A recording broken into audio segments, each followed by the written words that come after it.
Salam satu track. Nomornya disebut 37. 54. Oke. Selamat siang Sobat Satu Track dimanapun teman-teman berada. Kita ketemu lagi di hari Senin sesuai janji kemarin ya Bang Aja ya. Iya. Karena kemarin di hari Minggu ada race ya di Australia di sirkuit Phillip Island yang cukup seru sekali untuk dilewatkan. Nah karena ini bahasanya highlight, kita Mbak Devi lagi. Ya. Ya, kemarin kan nggak ada. Nah Dep, sebelum kita lanjut ke podcast nih, ada apa nih di depan kita nih?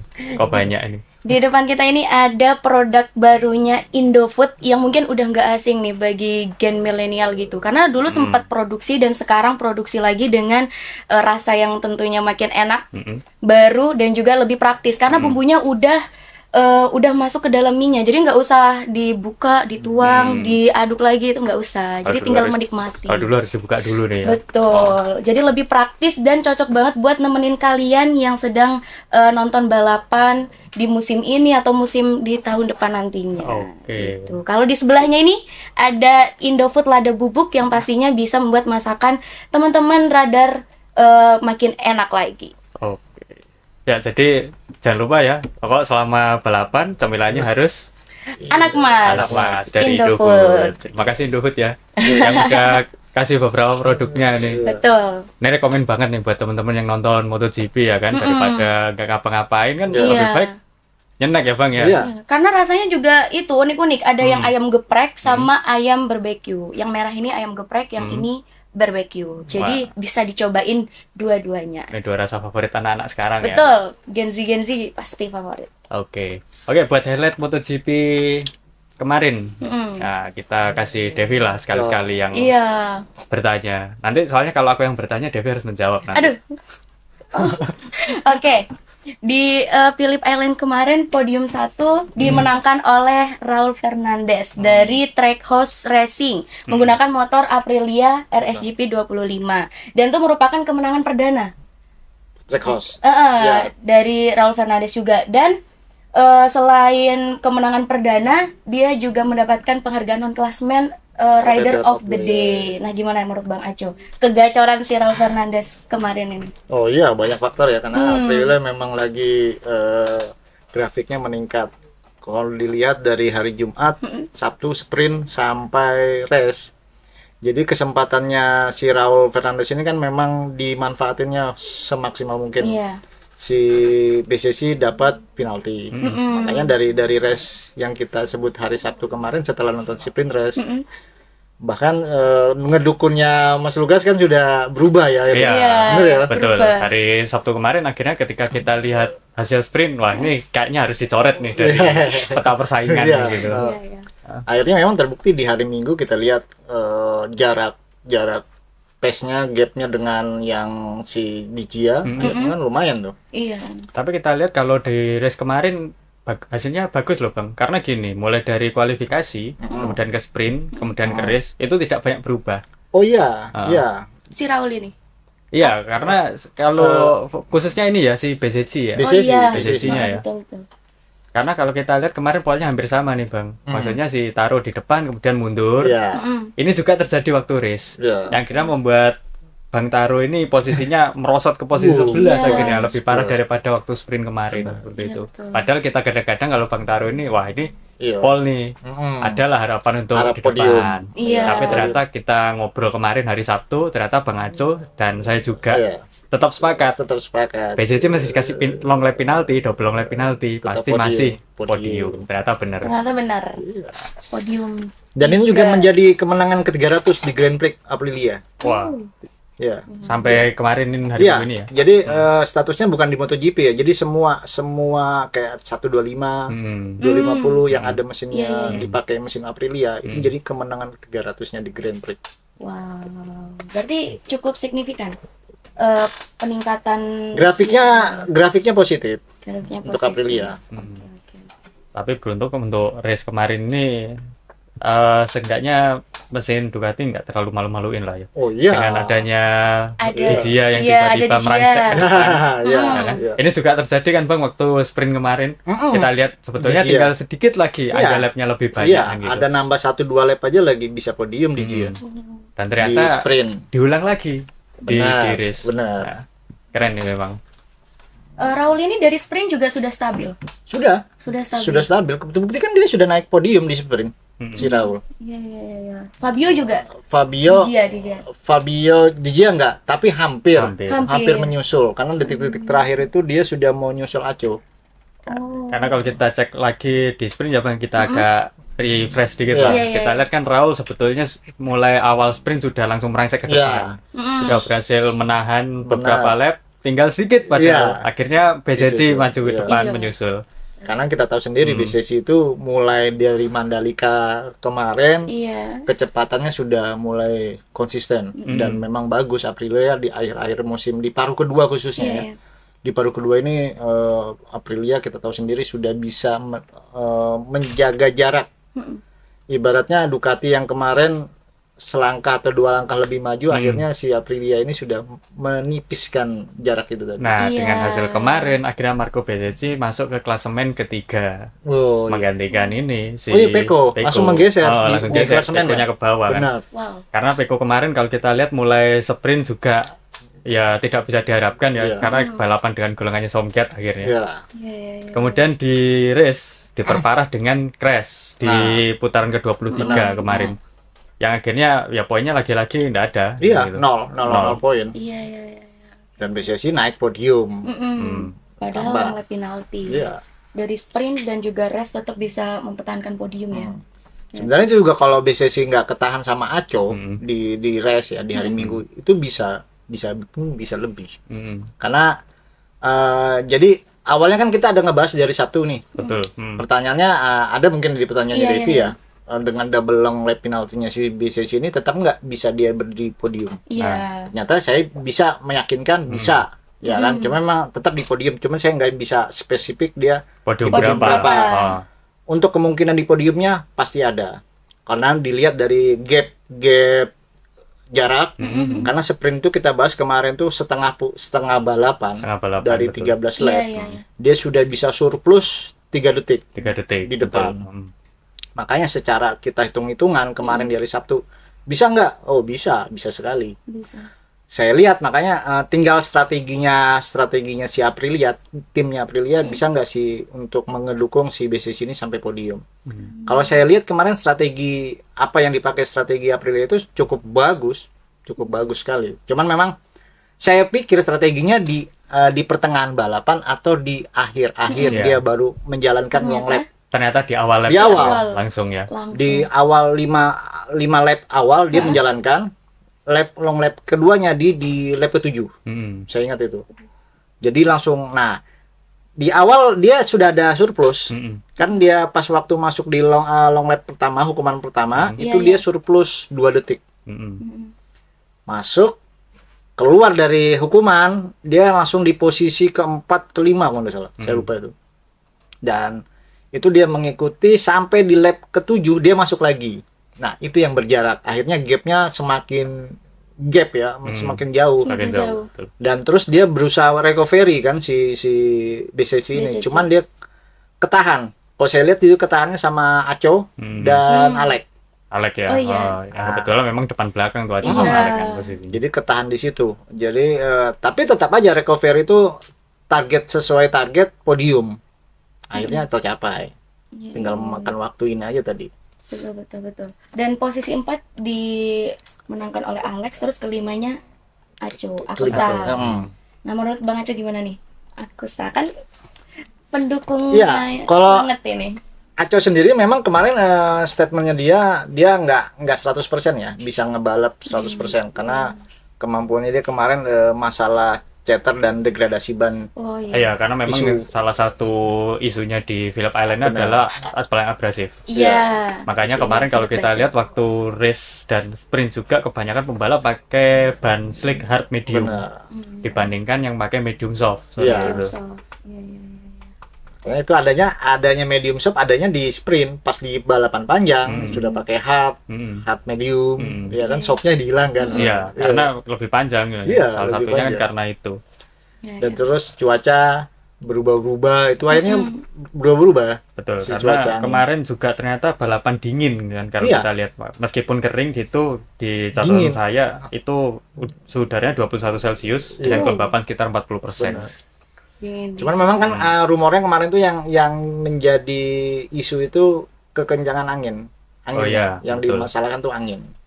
Karena seperti kita bahas kemarin waktu sprint ya Bang ya, kita mention di sana kecepatan angin waktu sebelum sprint saja sudah 14 km per jam. Kemudian waktu pelaksanaan sprint agak sedikit turun ke 10-11 km per jam seperti itu. Pasti berpengaruh banget ya ke ridernya. Ya oke. Selanjutnya membahas Pecco Bagnaia. Nih, kenapa nih dengan performa Pecco? Iya. Performa Pecco itu kan kalau dari awal musim ya, dari awal musim kalau saya bisa jabarkan, banyak yang bilang si Pecco kena mental, ya kan, itu juga masih ada almarhum juga bahasanya kan, sering jadi kita bahas itu. Sering kita bahas. Ada yang bilang liarnya lagi, isu liarnya sabotase lah, inilah kan gitu. Makanya saya rasa karena memang dari pabrikan lain ini, kalau saya lihat, saya analis itu memang mereka nggak hanya Aprilia ya, KTM, Yamaha pun kemarin pole position ya. Iya. Ya, betul. Ini Ducati sendiri kayaknya seperti apa ya? Maksudnya stuck untuk pengembangan. Iya. Bukan dalam arti dia tidak berkembang. Kan selama ini yang kita tahu Ducati itu hampir sempurna di semua seri. Mulai tahun 2022, 23, 24. Sampai sekarang 25. Dan sekarang 25. Kan hampir sempurna. Iya. Ya, makanya saya lihat, wah ini harus insinyur Ducati ini harus harap-harap cemas jadinya. Iya ya. Dan Pecco juga sempat menyampaikan katanya motornya itu terasa nggak sama kayak waktu dia di Jepang gitu. Feel-nya nggak sama gitu. Ya sebenarnya yang dirasakan Pecco itu memang akhirnya kalau kita lihat kemarin di race itu ada di Gia yang sama speknya ya, sama GP25. Iya. Kita juga nggak bisa melulu-lulu ini salahnya di mana, itu kita nggak bisa ngejudge. Dalam artian kebanyakan, makanya ada yang bilang ini karena gara-gara Marquez. Iya. Ya kan, pengembangannya Marquez sebenarnya sih nggak sampai segitunya. Nanti kita bisa lebih bahas detailnya itu. Oke. Dan katanya juga disampaikan andai Marc Marquez itu ada, pasti dia bisa podium katanya Pecco gitu. Bisa. Buktinya di Gia sudah bisa podium tuh dengan GP25. Karena di Philip Island ini si Marquez itu kan juara bertahan. Tahun kemarin dia. Bahkan sebenarnya tahun kemarin Marquez itu pakai pengembangan motor yang lebih lama lagi, GP23. GP23. Oke. Ya, membahas mengenai Ducati nih. Ducati katanya mengalami krisis arah pengembangan sejak fokus pada GP25. Setuju nggak Bang Ajo? Setuju. Kenapa tuh? Krisisnya dalam artian gini, bukan berarti dia tidak berkembang ya. Iya. Makanya kalau saya bahas ini lebih lanjut, karena pabrikan lain itu juga melangkah. Ya kan, melangkah dengan adanya tadi konsesi. Sebenarnya kita ngebahas langsung ini konsesi. Jadi banyak yang bilang, netizen ini gara-gara Marquez masuk, si Ducati sudah arahnya nggak benar ini. Betul, kan. Jangan-jangan nanti Ducati bisa jadi korban selanjutnya. Setelah Honda ya kan gitu. Nah, kalau untuk netizen seperti ini saya bilang enggak juga ya, enggak 100% ini gara-gara Marquez semua. Karena kenapa saya bisa bilang begitu? Motor GP25 ini sebenarnya itu kan atas pengembangannya Pecco di tahun 2024, GP24 dan Martin. Si Marquez sendiri itu masih pakai GP23. Nah, pas begitu masuk musim ke 2025, mereka ini kan sempat ada tes pramusim. Ya. Nah, pada waktu itu seingat saya, mereka yang berdua ini sepakat kok mau pemilihan dalam artian ini mau yang dipakai GP24 apa GP25. Makanya kan sempat kemarin tuh seingat saya ada yang bilang ini GP24,9. Nah. Jadi nggak semuanya penuh ini GP25. Nah, makanya kalau dibilang ini atas apa ya, pengembangannya Marquez itu nggak seperti itu adanya kan gitu. Cuman memang kalau saya lihat dari homologasi yang didaftarkan Ducati sendiri itu sampai 2026 itu mesin yang ada sekarang loh. Jadi mereka sudah di freeze. Mesin mereka untuk kedepannya itu sudah di freeze. Kalau menurut saya sih sebenarnya GP25 ini sendiri itu bagus-bagus aja, tapi bukan berarti tidak ada masalah. Cuman memang nggak sempurna seperti tahun-tahun sebelumnya. Karena di tahun 2024 itu 16 seri. Si GP24 untuk menguasai semua seri, menang, win. Dan kita lihat sendiri kemarin juga di sprint race itu salah satu seri sprint yang tidak ada Ducatinya loh. Oh iya, betul. Kalau boleh diingat ya kan, itu sudah dari tahun berapa itu? Ada 2 tahunan yang lalu lah, kalau diingat-ingat. Sampai biasanya ada aja perwakilannya Ducati. Nah, untungnya di hari Minggu mukanya Ducati nggak malu-malu amat, ada Pigia. Betul. Untungnya. Jadi selain itu netizen tuh juga ada yang menyampaikan katanya gini.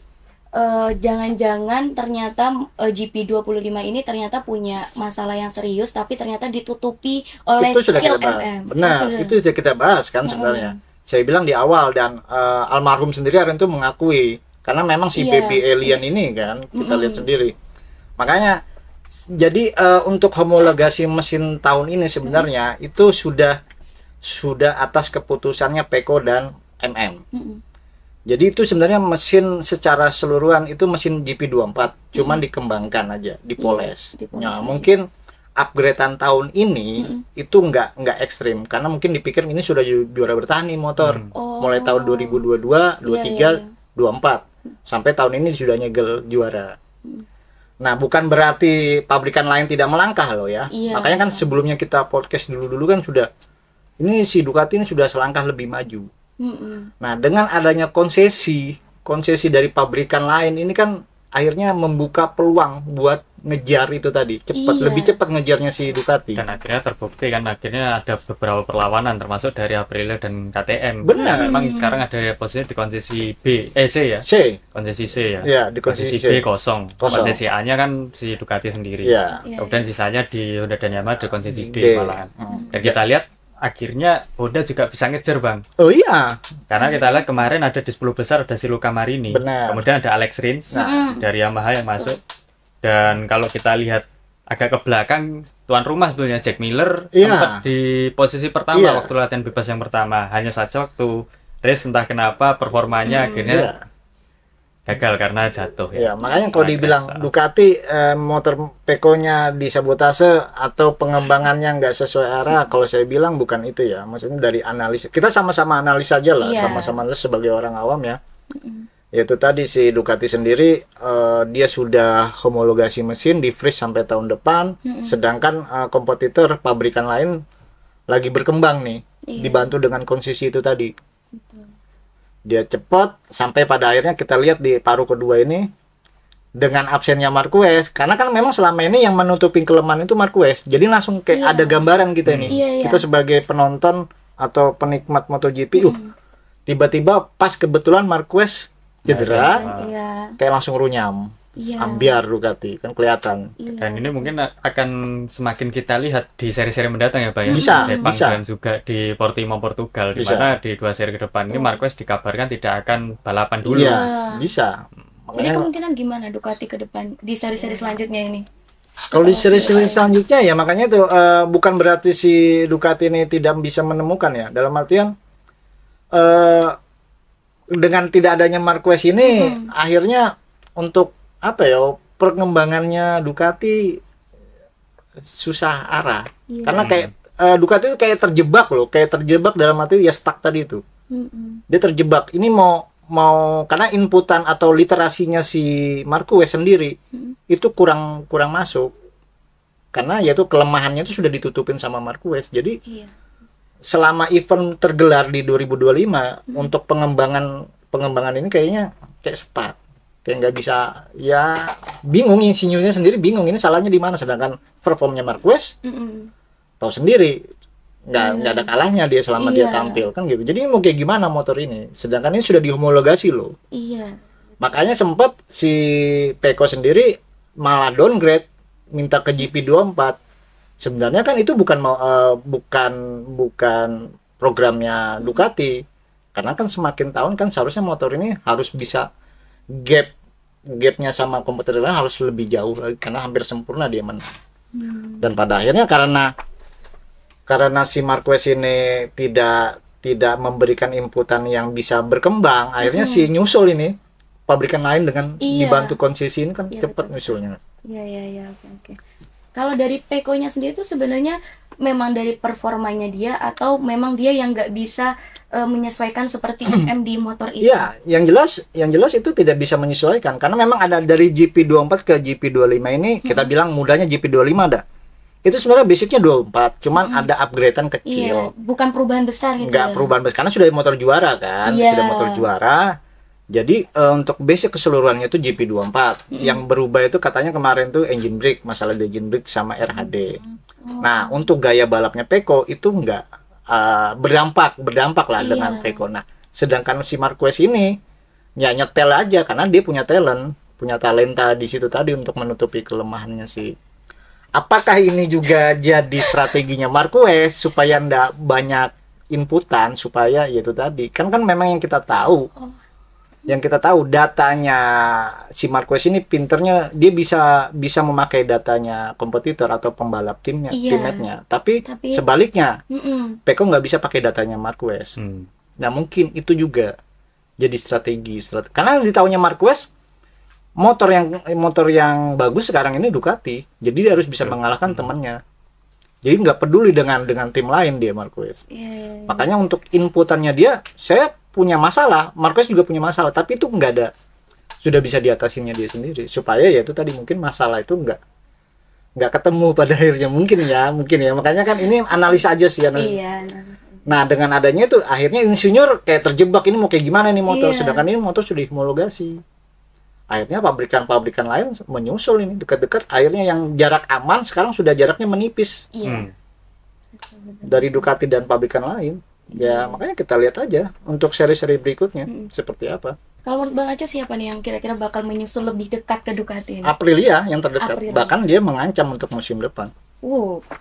Pastinya sangat potensial. Kalau dilihat aja ya itu masih BCC. Kalau si performnya Jorge Martin, gimana lagi? Jorge Martin ini posisi sakit. Coba posisi sehat ngeri. Kalau dia sudah posisi bagus sama kayak Raul Fernandez juga sudah kelihatan kan. Iya ya, dia dari Aprilia. Konsistennya bukan konsisten dalam arti si Yamaha sendiri kita lihat sudah pole kelima kalinya ini pole position. Tinggal lap. Kenapa dia nggak bisa konversikan jadi kemenangan sih? Itu yang masih jadi pertanyaan, masih jadi PR-nya Yamaha kan. Seharusnya kalau dilihat secara data Yamaha itu sudah mecahin rekor ternyata Yamaha itu kemarin. Rekornya Aprilia. Dan ini si Taro kan kemarin mecahin fast lap ya kalau fast lap. Makanya kenapa Yamaha sudah ada dapat 5 kali pole position tapi kok nggak bisa dikonversikan jadi kemenangan? Itu jadi PR-nya Yamaha sekarang. Tapi yang jelas grafiknya bagus. Begitu pula dengan Honda. Tapi kalau dari analisa penggemar gitu, kira-kira kenapa ya Yamaha begitu? Ya karena dibantu konsesi dan si Ducatinya stuck, gak bisa ngapa-ngapain. Bukan gak bisa ngapa-ngapain, yaitu pengembangannya malahan downgrade. Kalau saya bilang si Ducati itu malah downgrade karena maunya si Pecco yaitu tadi kembali ke GP24 ke 24 karena itu. Sedangkan insinyurnya Ducati pinginnya ini 2025 ya harus ada pengembangan. Kalau tidak ada pengembangan, ya itu tadi mungkin dipikirkan si insinyur ini sudah sadar sebenarnya. Insinyur Ducati ini sudah sadar bahwa pabrikan lain itu bakalan menyusul. Tinggal hitungan waktu aja. Karena dibantu konsesi kan. Karena bebas, karena di konsesi itu kan kayak grade C itu apalagi grade D. Itu bebas melakukan tes, bebas mengoprak-aprik mesin semua dari aerodinamika, gonta-ganti itu bebas. Tapi kalau untuk Ducati sendiri dia wheel cut aja nggak ada. Ya, nol. Nggak boleh karena dia di konsesi A. Di konsesi A itu tidak ada, mesinnya terbatas, sudah di freeze, dibekukan, tidak boleh ngoprek-ngoprek. Dan itu berlaku sampai musim depan, sampai 2026. Kalau Pecco-nya ini kemungkinan di seri selanjutnya ini bakal tetap di motor itu atau memaksa pindah? Ya ini sekarang yang harus berpikir keras itu si insinyur ya. Iya. Jadi insinyurnya sebenarnya sudah bukan nggak ada waktu ya, dalam arti tidak banyak bisa berubah. Apa yang karena sudah dihomologasi semua kan, saya bilang tadi ini motor sudah dihomologasi sampai tahun depan. Keputusannya karena sudah di awal 2025. Jadi si insinyur ini harus bisa bukan mengikuti Pecco juga karena semua sebenarnya berpeluang ya untuk bisa juara, bahkan kayak satelit kemarin di GIA juga bisa masuk di dual kok. Jadi nggak bagus-bagus juga sih sebenarnya. Kalau dilihat perkembangannya Ducati ini, saya bilang ini nggak seperti tahun-tahun sebelumnya. Kalau dari tahun-tahun sebelumnya kan kita lihat Ducati sampai dari 22 seri dia 16 kemenangan juara seri. Bahkan di 1 2 3-nya itu Ducati semua. Kalau ini kan kalau ini kelihatan hilang Ducatinya. Kerasanya di paruh kedua ini sih. Sangat kerasa sekali Ducati. Iya. Oke, itu sih Mas pertanyaan dari Devi seputar race ini. Meng-highlight Ducati. Sip. Oke, kita lanjut Bang. Sekalian kita bahas sedikit tentang konsesi tadi yang cukup menarik. Karena konsesi ini kan juga jadi salah satu faktor yang akhirnya membuat Aprilia bisa mengejar kemenangan kemarin. Termasuk jagoannya Bang Acu akhirnya bisa konsisten kan. Dan sampai sekarang masih bertahan di klasemen di posisi 5 kalau nggak salah ingat saya. Pedro Acosta. Oke Bang. Bang, soal konsesi sendiri sebetulnya kebijakan ini di MotoGP mulai kapan sih diterapkan? Karena gini, sebetulnya di F1 pun sebenarnya ada kebijakan serupa ya, tapi bukan konsesi sebutannya. Karena kalau di F1 itu kebanyakan soal tes aerodinamika, di mana nanti masing-masing tim punya jatah tersendiri untuk mengetes nih. Tapi itu dilihat poinnya berapa dulu. Semakin di posisi bawah, di klasemen bawah, tim akan punya lebih banyak spare buat tes aerodinamika. Nah, kalau di MotoGP gimana nih Bang? Nah, makanya kan jadi kemarin itu saya sempat pelajari konsesi itu kan adanya di ketok palunya itu di tahun 2023. Itu semenjak makanya kalau kita runut Ducati dengan Dovizioso itu sebenarnya di 2017, 18, 19 itu kalau tanpa Marquez dia sudah juara dunia itu. Si Ducati. Dan masuk ke tahun 2021 itu ada persaingan Yamaha dengan Ducati. Akhirnya Yamaha yang juara 2021. Di tahun berikutnya itu Pecco 22, 23. Nah, di tahun-tahun 2021, 22, 23 itu kelihatan sekali si Ducati itu kayak kejuaraan MotoGP itu dikuasain sama Ducati. Makanya gapnya tuh sudah yaitu 2 langkah lebih maju. Makanya mungkin itu muncul pelan-pelan. Konsesi ini tidak langsung ekstrim kok. Jadi muncul pelan-pelan. Karena gapnya motor Eropa khususnya Ducati itu jomplang sekali.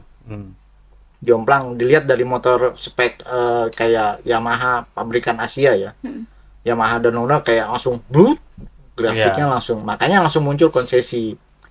Konsesi tujuannya apa sih? Yaitu tadi biar kesetaraan kompetitor ini biar tetap balapan ini tetap kompetitif. Makanya muncullah konsesi itu. Karena si Honda sendiri sudah sampai berapa tahun nggak pernah merasain juara satu ya.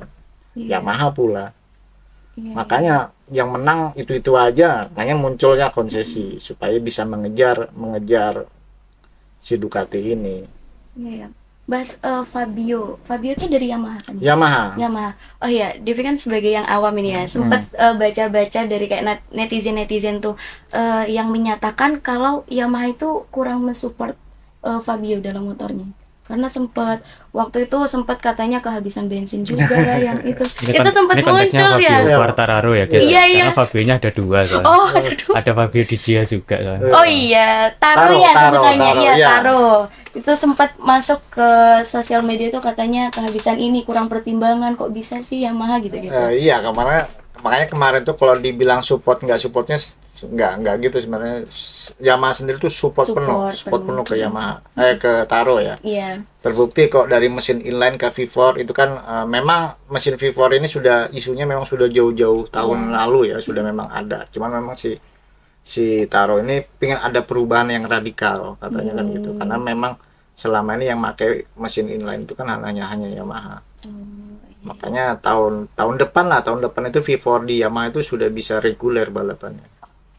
Makanya support penuh lah Yamaha ke Taro. Nah itu Yamaha itu juga akhirnya jadi salah satunya pabrikan MotoGP sekarang akhirnya pakai inline ya. Sementara teman-temannya sudah pakai V4 semua gitu. Padahal di sisi lain Yamaha juga dengan Honda juga punya konsesi D yang dimana mereka dibebaskan untuk utak-atik mesin kan gitu. Benar. Justru karena itu tadi ya benar katanya Bang Taro. Ayolah kita perubahan biar Yamaha balik lagi ya. Kan dulu kan Yamaha terkenal semakin di depan masa di belakang. Nggak lucu. Tapi yang jelas kok grafik-grafiknya pabrikan lain itu lagi bagus, lagi positif. Nggak hanya Aprilia, KTM, Yamaha, Honda itu grafiknya bagus kok. Lagi bagus. Ya kan? Kayak hampir merata sekarang, kayak hampir merata. Karena ya itu tadi. Ini juga dibarengin karena si Marquez cedera ya. Jadi langsung gambaran kita itu langsung kelihatan nih Ducati ambiar kan gitu. Iya. Padahal ya kalau dilihat ya dibilang kalau Marquez kemarin bisa menang, bisa pastinya. Masih bisa. Oke Bang, itu dari balapan kemarin ya. Jadi kalau kira-kira Bang, nih sedikit aja mengulik di Sepang kan. Sepang ini kita lihat Marquez juga masih nggak ada nih. Iya. Kira-kira apakah Aprilia bisa mempertahankan posisi? Bisa. Karena ini jaraknya cuma 1 minggu nih Bang. Bisa. Bisa. Soalnya lagi on fire kan. Satu lagi on fire, pokoknya lagi Aprilia ini lagi yakin lah.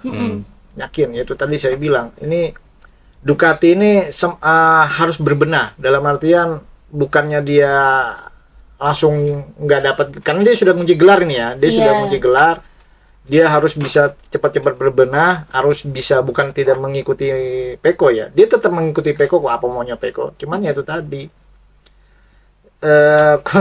pabrikan lain ini juga tetap melangkah kok, tetap maju gitu, tetap maju, makanya si Ducati ini stuck. Karena itu tadi dia nggak ada ruang, sudah dihomologasi itu tadi.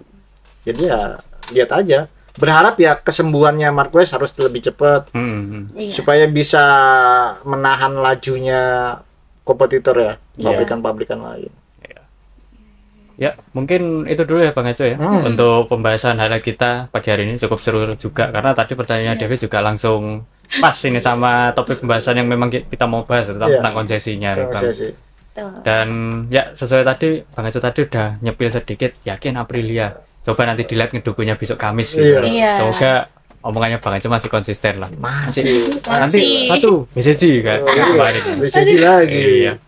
Ya sobat satu track, jangan lupa saksikan ya MotoGP, karena MotoGP ini cuman seminggu nggak ada libur nih. Langsung juga. Krunya langsung berangkat dari Phillip Island langsung berangkat ke Malaysia nih. Gak sempet ngeliatin kanguru berarti. Kalau kemarin kan dari Indonesia ke Australia kan lebih lama kan, jadi masih bisa main lah. Bisa ke Bali. Tapi nggak apa-apa lah, ini di Malaysia nanti mereka pasti punya hiburan baru kok, jangan khawatir. Soalnya jamnya juga hampir mirip kan, di Asia kan. Bisa nobar lagi nih Bang. Bisa, insya Allah bisa. Oke Sobat Satu Track, mungkin itu dulu perbincangan kita pagi hari di podcast Satu Track. Jangan lupa beri like, comment, dan subscribe-nya. Dan buat teman-teman nih yang sudah komen kemarin, wah lumayan nih rame. Cobalah kita baca sedikit-sedikit ya. Boleh. Oke.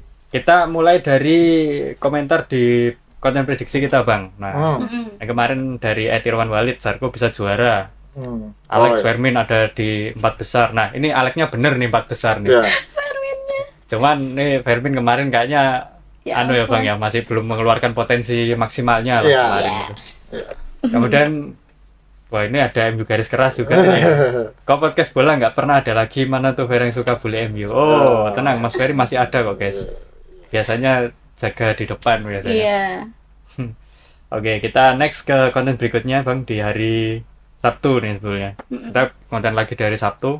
Nah ini baru nih, seru nih. Dari Algaga 6499, tanpa King Mark Ducati 25 bisa apa? Acur. Bisa apa? Ya itu tadi sudah kita bahas ya Bang ya. Karena memang kacau, dan ini didukung nih betul coy, Ducati pada MM93 kacau. Pecco tidak bisa diharapkan podiumnya. Ada lagi yang mendukung, betul sekali. Si Marquez bikin Ducati hancur. Nah, itu nah makanya kan dari komen itu yang nggak 100% itu gara-gara Marquez, nggak 100%, karena itu memang kan GP yang sekarang itu hasil data yang kemarin loh, ya kan, yang data kemarin tuh si Marquez sendiri nggak pakai GP24, dia GP23, dia bahkan ngerasain GP25 ini hanya di tes pramusim. Ya, dan kemudian saat balapan reguler ini kan dia pakai. Nah, mungkin sepanjang jalannya balapan sampai dia ngunci gelar kemarin, yaitu tadi literasinya untuk masukkan input ini bagaimana mesin ini ya terbatas, karena memang yang dirasakan Marquez bukannya tidak ada masalah, tapi dia bisa berhasil menutupin itu. Nah itu. Beda dengan talent yang lain, mungkin kayak seperti Pecco atau pembalap Ducati lainnya, akhirnya tidak bisa dengan gaya balapnya. Wah, ini kayak ada perubahan ekstrim. Padahal sebenarnya nggak ada perubahan yang signifikan. Dan dari Mas Irfan Fandi 5953, no Marquez no party. Iya. Ini sayangnya Marquez masih istirahat ya nanti sampai hampir akhir musim lah istilahnya. Karena Marquez baby alien. Memang bakatnya memang ya kayak saya dulu pernah ngasih judul loh Bang, Marquez anomali. Ya memang anomali. Iya, anomali. Makanya aku bilang apakah ini jadi strateginya Marquez? Ya kan, supaya bisa mengalahkan teammate-nya dia. Jadinya kurang inputan, masukan kan gitu ke Ducati. Nah, ini ada beberapa penjelasan nih yang masuk nih dari Mas Aris Susanto, Ducati 23, 24, 25. Mulai 22 nih, 22, 23, 245 ya. Ada hasil pengembangan Dovi dan Pecco. Bener. Mark tinggal pakai. Sekarang Ducati stuck. Lah yang disalin kok Mark. Kalau Ducati 26 nanti gak perform baru salahin Mark. Gimana fair? Nah, ini fair. Itu lebih fair. Itu lebih fair. Tapi ini kan yang kita tahu ini sudah dihomologasi loh. Ya kan sampai tahun depan. Tahun depan pun sebenarnya nggak akan jauh. Nggak bisa nyalakan Marquez 100% tuh nggak bisa. Cuman memang ya itu tadi untuk kan memang tetap ada pengembangan di jalannya event ini, tetap ada masukan itu tetap ada. Cuman makanya itu tadi untuk pembalap Ducati sendiri ya fokusnya karena sudah mesin dihomologasi dan tuh Marquez sudah bisa ngunci gelar ya wes. Oke, lanjut di RR doang 5748 karena Ducati seperti Honda fokus sama Mark doang, jadi pas si Mark cedera sembab semua atau motornya. Karena motornya disetting hanya untuk Mark. Awal kancoran Ducati karena datang Mark, Ducati terlalu sombong. Mantap. Ini juga agak masuk akal lah ini. Masuk akal. Ya itu tadi makanya kan kita nggak tahu ini Marquez tujuannya seperti apa, kan itu hanya Marquez yang bisa tahu. Ketut Ariana K8W Pecco 63 betul-betul impoten. Oh iya, sudah terjadi kemarin kan. Iya. Bahkan naik podium aja nggak sanggup kan ini. Kacau ini. Ini ada lagi komentar dari konten yang sebelumnya yang hari Kamis dari @sivaolia X. Ya lo Mas Ferry sama Mas Hasan udah nggak di radar Pas Hasan yang sudah nggak di radar kayaknya. Kok nggak pernah ada lagi podcastnya. Ini sebetulnya rencana tahun depan kita orbitkan lagi lah sama Mas Bayu ya yang ada di belakang kamera. Penggemar setianya MU. Dan sekarang pakai baju MU. Ya, karena kemarin MU menang 2-1. Cocok ini kalau ketemu Mas Ferry langsung. Red Devil. Iya. Red Devil. Iya. Yang merah-merah nih lagi semangat nih, termasuk Ferrari kemarin wah bagus sekali kalau dilihat kemarin di Austin ya. Oke sobat satu track, terima kasih untuk komentar yang sudah masuk di konten-konten kami. Kita tunggu komentar berikutnya, kalau ada yang mau ditanyakan, mau ditambah, mau diskusi, mau dikoreksi, tulis saja di kolom komentar seperti biasa. Nanti pastinya kita bahas kok waktu podcast, pasti akan kita jawab lah, kita bacakan juga. Betul. Buat teman-teman yang belum subscribe, klik tombol subscribe-nya. Jangan lupa loncengnya dinyalakan, kasih like juga, dan share juga ke teman-temannya yang mungkin belum nonton MotoGP ya, biar mereka jadi lebih tahu dan tertarik dengan dunia MotoGP. Betul. Dan jangan lupa untuk beli anak emas dari Indofood dan juga lada bubuk dari Indofood, karena juga lagi ada promo nih Mas, beli 10 gratis 1. Jadi jangan sampai ketinggalan. Mantap. Oke. Segitu dulu mungkin ya Mas. Oke, makasih Debbie. Bang Eco, terima kasih kedatangannya hari ini. Kita nanti lanjut lagi podcast di hari Kamis yang nanti akan membahas prediksi ya untuk GP Sepang 2025 yang nanti akan main di Malaysia di pekan ini seperti itu. Berbiasa kita tutup, salam satu track dulu. Salam satu track. 37.